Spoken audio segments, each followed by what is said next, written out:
오늘 말씀은 예수님이 직접 가르쳐 주신 기도인 주기도문 강의 7번째 시간으로 시험에 들지 않게 기도하라 하는 말씀을 살펴보면서 여러분과 함께 은혜를 나누고자 합니다. 왜 예수님은 너희는 이렇게 기도하라, 기도를 가르쳐 주실 때 시험에 들지 않기 위해서 기도하라 그렇게 말씀해 주셨을까요? 인간은 그 누구도 예외 없이 시험을 당하기 때문입니다. 성경에 나타난 위대한 믿음의 영웅들, 아브라함도 시험을 당했습니다. 이삭도 시험을 당했습니다. 야곱도 시험을 당했습니다. 요셉도 시험을 당했습니다. 다윗 역시 시험을 당했습니다. 단 한 명의 예외 없이 모든 믿음의 영웅들은 다 시험을 당했습니다. 심지어 하나님의 아들이신 예수님도 시험을 당했습니다. 그러니 시험은 누구에게나 다가온다는 겁니다.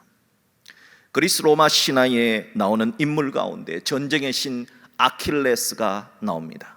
아무리 강철 같은 인간이라 할지라도 그 사람에게도 치명적인 약점은 꼭 있다는 진리를 말하려 했던 겁니다. 모든 사람에게 약점이 있듯이 시험도 모든 사람에게 다가옵니다. 하지만 모든 사람에게 다가온 시험이라 하더라도 그 시험에 빠져 들어가지는 말아야 한다. 그래서 예수님은 시험에 들지 않기를 기도하라 하신 겁니다. 먼저 예수님이 가르쳐 주신 시험에 들지 않기를 기도할 때 우리가 꼭 알아야 되는 것이 있습니다. 바로 시험이라고 하는 단어입니다. 시험이라고 하는 단어는 헬라어로 페이라스몬이라고 하는 단어인데요, 이 시험이라고 하는 단어는 두 가지 뜻을 갖고 있어요.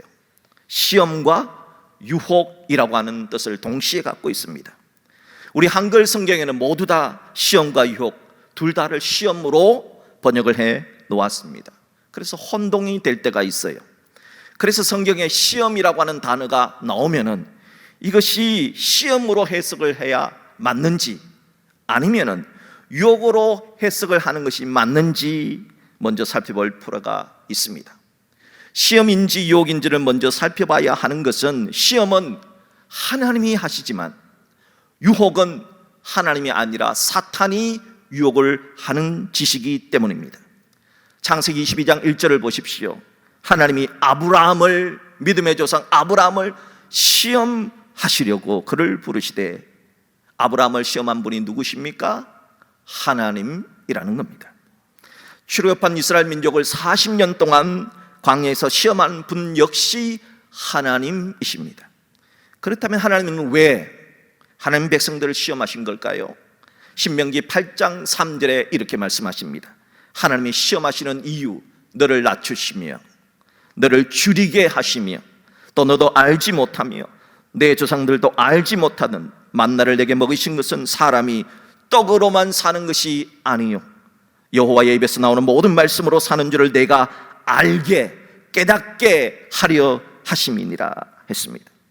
하나님이 하나님의 백성인 우리를 낮추시는 시험을 주시는 이유, 하나님이 하나님의 백성인 우리들이 굶주리게 하시는 시험을 주시는 이유, 그것은 사람은 떡으로만 살아가는 존재가 아니다, 사람은 하나님의 말씀으로 살아가는 존재다 하는 것을 깨닫게 하시려고 테스트를 하신다는 겁니다. 또한 신명기 13장 3절 말씀에 하나님은 이렇게 말씀하셨습니다. 너희의 하나님 여호와를 사랑하는 여부를 알려 하사, 너희들이 하나님을 진짜 사랑하는지 가짜 사랑하는지, 너희의 믿음이 진짜인지 가짜인지를 하나님이 알고 싶어서 너희를 시험하려 하심이라 했습니다. 하나님이 우리를 시험하는 것은 우리에게 도움이 되기 때문입니다.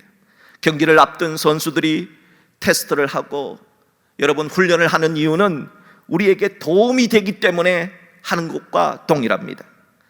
하지만 사탄이 우리를 시험하는 것은 우리를 유익하게 하는 것이 아닙니다. 우리를 죄짓도록 하는 겁니다. 우리를 죄짓도록 해서 하나님을 등지게 만들고 교회와 멀어지게 만들고 그리하여 지옥으로 끌어가려고 하는 것이 사탄의 시험. 그래서 사탄의 시험을 유혹이라고 말하는 겁니다.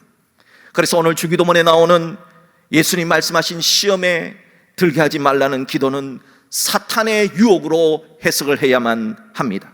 즉 예수님이 가르쳐 주신 기도는 우리를 사탄의 유혹에 빠지져 들어가는 것을 막아주십시오. 하나님, 제가 사탄의 유혹에 끌려가는 것을 제발 좀 막아주십시오 하고 기도해야 한다 하는 겁니다. 사탄은 우리들을 유혹할 때 그 사람이 가장 좋아하는 것을 가지고 유혹을 합니다. 영국의 크리스찬 문학가인 C.S. 루이스는 사자, 마녀, 그리고 옷장이라고 하는 작품에서 악을 상징하는 백발 마녀가 에드먼드라고 하는 소년 주인공을 유혹하기 위해서 사용한 도구가 무엇인가를 밝혀놓고 있어요. 소년 에드먼드가 가장 좋아하는 것이 뭐냐? 터키 사탕이에요. 터키 사탕. 아마 터키 사탕 굉장히 맛있나 봐요. 저는 터키 사탕 먹어보지는 않았지만은 굉장히 맛있던 것 같아요. 그런데 이 터키 사탕을 마녀가 터키 사탕 속에 독약을 넣어가지고요, 매일 조금씩 그 소녀에게 주는 겁니다. 사탄은 그 백발 마녀와 같이 그 사람이 가장 좋아하는 것, 달콤한 터키 사탕 속에 독약을 넣고 우리를 죄에 빠뜨린다는 겁니다. 하나님과 멀어지게 만든다는 겁니다. 교회와 멀어지게 만든다는 겁니다. 기도하지 못하게 하고 말씀 보지 못하게 우리를 유혹하고 있다는 겁니다. 에덴 동산에서 사탄이 아담과 하와에게 무슨 말로 유혹을 했습니까? 선악과, 선악과, 그거 먹으면 너 하나님처럼 될 수 있어. 얼마나 달콤한 터키 사탕입니까? 이렇게 사탄은 우리를 넘어뜨리기 위해 달콤한 말로, 달콤한 터키 사탕으로 우리를 유혹하고 있다는 겁니다. 여러분의 터키 사탕은 무엇입니까? 그렇다면 우리를 넘어뜨리기 위해서 다가오는 사탄의 유혹을 우리가 어떻게 극복할 수 있을까? 이것이 오늘 핵심 메시지가 됩니다. 저는 여러분에게 4가지 방법을 소개하고자 합니다. 첫째, 사탄의 유혹을 극복할 수 있는 방법은 피아래 법칙을 사용하기입니다. 피아래 법칙이란, 피할 것은 피하고 알릴 것은 알리라 하는 겁니다. 때로는 우리들이 사탄의 유혹을 받았을 때 피하는 것이 이기는 방법입니다. 어떤 사람이 두 손을 꼭 쥐고 가슴을 치면서 내가 술을 마시면 이젠 개다 하면서 술 끊기를 다짐을 했습니다. 그 사람이 매일매일 어디로 지나다니냐? 술집 앞을 지나다닙니다. 술 냄새를 맡으면서 지나다닙니다. 이것이 사탄의 유혹을 피할 수 있는 방법이라고 생각합니까? 아닙니다. 효과적인 방법이 아닙니다. 효과적인 방법은 술집을 피해서 술집이 없는 골목으로 다니는 방법이 훨씬 더 좋다 하는 겁니다. 피아래 법칙에 있어서 피하는 방법도 소중하지만 더 소중한 것이 있어요. 알리는 겁니다. 누구한테 알리는 겁니까? 하나님께요. 우리는 이것을 기도라고 말합니다. 사탄은 에덴 동산 같은 좋은 환경에서도 아담을 유혹했습니다. 사탄은 반대로 광야 같은 나쁜 상황 속에서도 40일을 금식하고 굶주린 예수님에게도 유혹을 했습니다. 이게 무슨 뜻입니까? 사탄은 환경 따지지 않고 유혹한다는 겁니다. 사탄은 사람 따지지 않고 유혹한다는 겁니다. 또한 사탄은 과거에만 유혹한 것이 아닙니다. 에덴 동산에서만 유혹한 것이 아닙니다. 성경에 나타난 이야기 때만 유혹한 것이 아닙니다.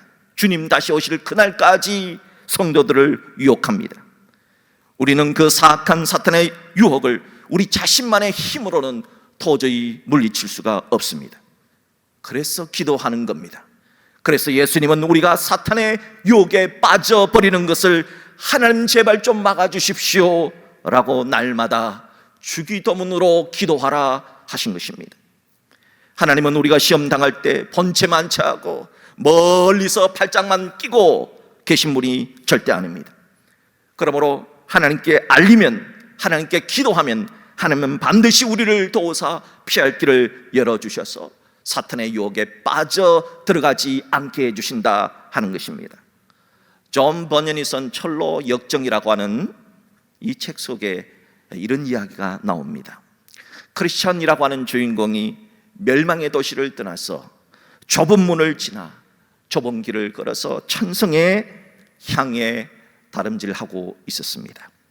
천성을 향해 가는 도중에 사망의 음침한 골짜기를 만나게 됩니다. 사망의 음침한 골짜기는 정말 많은 위험이 도사리고 있습니다. 골짜기 왼쪽에도 골짜기 오른쪽에도 매우 깊은 낭떠러지가 있습니다. 그런데다 사망의 음침한 골짜기 길은 너무 좁았습니다. 그리고 골짜기 중간쯤 가게 되면 지옥에서 들려오는 괴성한 소리가 들리고 지옥에서 나오는 연기와 불꽃이 쏟아져 나왔습니다. 얼마나 두려웠겠습니까? 더욱더 두렵게 만드는 것은 그 크리스찬 뒤에서 마귀가 쫓아와서 계속해서 이 좁은 길을 걸어가지 말라고 돌아가라고 유혹을 합니다. 그러면서 크리스찬에게 귀에 대면서 이렇게 말합니다. 생각을 해봐라.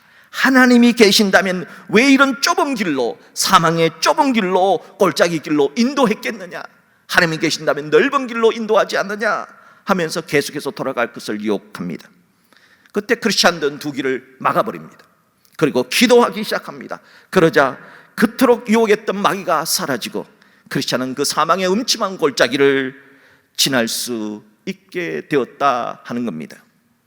사랑하는 여러분, 우리는 기도함으로써, 하나님께 알림으로써 하나님의 도움을 받아 사탄의 유혹을 물리칠 수 있다는 겁니다. 부디 피할의 방법을 사용하십시오. 피할 것은 피하시되 하나님께 꼭 알리는 기도의 방법을 사용하셔서 여러분 모두가 사탄의 유혹으로부터 극복하고 승리할 수 있는 여러분 되시기를 주의 이름으로 축복합니다. 둘째로, 사탄의 유혹을 극복할 수 있는 방법은 하나님 말씀 따라 살기입니다. 사울왕과 다윗 왕의 이야기는 하나님 말씀 따라 사는 삶이 얼마나 효과적으로 사탄의 유혹을 극복할 수 있는가 하는 것을 보여주는 아주 대표적인 샘플 이야기입니다. 자, 먼저 사울왕의 이야기를 듭시다. 이스라엘의 초대왕 사울왕. 이 사울왕이 하나님께서 사무엘 선지자를 보내서 사울왕을 버릴 것이라고 말했던, 책망했던 유명한 말이 사무엘상 15장에 등장을 합니다. 사무엘상 15장 22절 23절의 말씀을 들으십시오. 사무엘이 이르되 여호와께서 번제와 다른 제사를 그의 목소리를 청종하는 것을 좋아하신 같이 좋아하시겠나이까? 순종이 제사보다 낫고 듣는 것이 순양의 기름보다 나으니 이는 거역하는 것은 점치는 죄와 같고 완고한 것은 사신 우상에게 절하는 죄와 같음이라. 왕이 사울왕 당신이 여호와의 말씀을 버렸으므로 여호와께서도 왕을 버려 왕이 되지 못하게 하셨나이다. 하나님의 말씀을 버리는 자 하나님 버리신다 말씀하신 겁니다. 하나님의 말씀을 들었던 사울왕은 어찌했을까요? 하나님의 말씀으로 돌아갔을까요? 아닙니다. 하나님의 말씀을 무시해 버렸습니다. 그 결과가 어찌 되었을까요? 사무엘상 16장 14절의 말씀입니다. 하나님의 말씀을 버리니까 여호와의 영이 사울에게서 떠나버립니다. 성령이 떠나버립니다. 말씀을 비켜 살아가니까 성령이 떠나버립니다. 성령이 떠나면 어떻게 될까요? 여호와께서 부르시는 악령이 그를 번뇌하게 한지라. 우리의 심령은 성령이 꽉 차 있어야 되는데 이 성령이 떠나면은 빈 상태로 남아있는 것이 아니라 이 빈 상태에 있는 영혼 속에 누가 들어와요? 악령이 들어와서 우리를 괴롭게 한다 하는 겁니다. 결국 사울왕은 하나님께 버림받습니다. 그리고 전장터에서 비참하게 죽음을 맞이하게 됩니다. 반면에 다윗 왕은 어찌 됩니까? 다윗 왕은 양을 치는 먹동에서 이스라엘의 대장군이 되고 이스라엘의 위대한 왕이 되어서 지금까지도 아주 존경받는 위대한 인물이 되었습니다. 다윗 왕이 그렇게 된 비결이 뭡니까? 다윗은 전쟁을 할 때도 항상 하나님께 물어요. 그리고 어떤 중요한 결정을 할 때도 언제나 하나님께 물어요. 그리고 말씀 따라 살아갑니다. 사무엘하 2장 1절의 말씀을 보세요. 그 후에 다윗이 여호와께 여쭈어 아뢰되 내가 유다 한 성읍으로 올라가리까? 묻습니다. 하나님, 제가 올라갈까요? 여호와께서 이르시되 올라가라. 다윗이 이르되 어디로 가리이까? 유다 땅 가운데 어디로 가리이까? 이르시되 헤브론으로 갈지니라. 이렇게 해서 다윗은 유다 땅 가운데 헤브론에 가서 먼저 남쪽 유다 왕국의 왕이 된 후에 훗날 통일 이스라엘의 왕으로 등극을 하게 되는 겁니다. 하나님의 말씀 따라 살았다 하는 겁니다. 역대상 14장 10절의 말씀을 보면은 또 이런 말씀이 있습니다. 다윗이 블레셋과 전쟁을 하게 될 때 이야기입니다. 다윗이 하나님께 물어 이르되 내가 블레셋 사람들을 치러 올라가리이까? 묻습니다. 주께서 그들을 내 손에 넘기시겠나이까? 묻습니다. 하니 여호와께서 그에게 이르시되 올라가라, 내가 그들을 내 손에 넘기리라 하신지라. 다윗은 어떤 상황이든지 하나님께 묻습니다. 하나님 말씀하신 대로 살았습니다. 그렇다고 해서 다윗이 완벽한 사람은 아닙니다. 우리가 잘 알듯이 다윗도 바스바와의 실수가 있었습니다. 하지만 실수할 때도 나단 선지자를 통해서 주신 하나님의 말씀을 듣고 자신의 죄를 회개하고 하나님의 말씀을 따라 살았습니다. 그렇게 그는 지금도 존경받는 다윗 왕이 된 것입니다. 사랑하는 성도 여러분, 우리가 다윗 왕의 하나님 말씀 따라 살기를 통하여서 배울 수 있는 극적인 교훈이 무엇입니까? 사탄의 유혹을 어찌 극복할 수 있느냐? 하나님 말씀 따라 살기입니다. 여러분 모두가 하나님 말씀 따라 살기를 실천하셔서 사탄의 어떤 유혹도 극복할 수 있는 여러분 되시기를 주의 이름으로 축복합니다. 셋째로 사탄의 유혹을 극복할 수 있는 방법은 바라봄의 법칙대로 살기입니다. 독일의 복음주의 신학자인 헬무트 틸리케는 사탄의 시험인 유혹은 우리를 하나님으로부터 떼어내려는 것이다 했습니다. 사탄이 왜 우리를 유혹하느냐? 어떻게 하든지 하나님으로부터 멀어지게, 멀찍이 예수님으로부터 멀어지게, 교회로부터 멀어지게, 기도하는 것으로부터 멀어지게, 성경 보는 것부터 멀어지게 만드는 겁니다. 그런 중세시대의 기사를 예로 들면서 바라봄의 법칙을 이야기했습니다. 중세시대의 기사가 이제 적진을 향해 돌진을 하게 되었을 때 자신의 집 근처를 지나게 되었습니다. 근데 사탄은 이걸 알고, 적군은 스파이가 이걸 알고 그 기사가 지나는 골목에 자기 집에 있는 아내를 내보냅니다. 그리고 아이들을 내려보냅니다. 아빠 내려와, 여보 잠시 들렀다 가세요. 만약에 그 기사가 말에서 내리면 어떻게 되느냐? 그 전쟁은 지는 겁니다. 과연 이 기사가 어떻게 하면은 그 아름다운 아내와 아이들의 유혹을 뿌리칠 수가 있었을까요? 어떻게 하면은 전쟁에서 이길 수 있습니까? 이것이 바로 이때 필요한 것이 바라봄의 법칙입니다. 헬무트 틸리케라고 하는 신학자는 우리들이 사탄의 유혹에서 승리하기 위해서는 우리의 초점을 예수 그리스도에게 두어야 한다 역설했습니다. 이것이 바라봄의 법칙입니다. 사람은 무엇을 목표로 사는가, 무엇을 바라보는가 매우 중요합니다. 여러분 무엇을 보는데 가장 많은 시간을 들이십니까? 그것이 여러분의 인생을 좌우한다는 사실을 아십니까? 성경에는 아담과 하와가 왜 죄를 지었는가 이야기가 나옵니다. 선악과를 바라보다가 결국은 사탄의 유혹에 빠진 겁니다. 아간, 게하시, 가룟 유다가 돈과 황금을 바라보다가 사탄의 유혹에 넘어가게 되었습니다. 이것이 성경이 말하는 바라봄의 법칙입니다. 또한 반대로 성경에는 극적인 바라봄의 법칙이 나옵니다.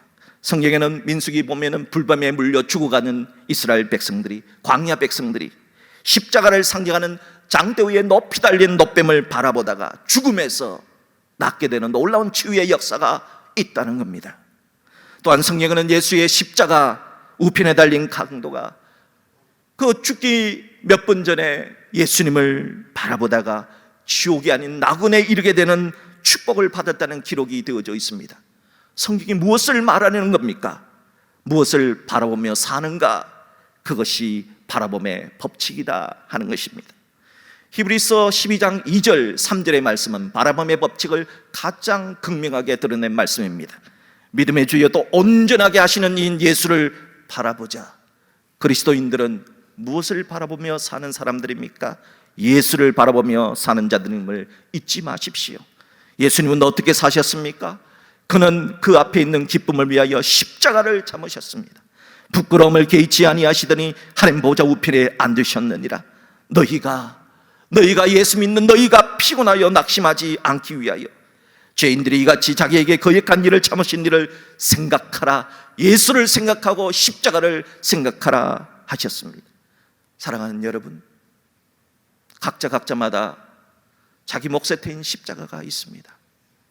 예수님 그 십자가를 참으셨습니다. 여러분이 지고 가는 십자가가 무엇인지 그것을 지고 가기 힘들 때라도 참아내십시오.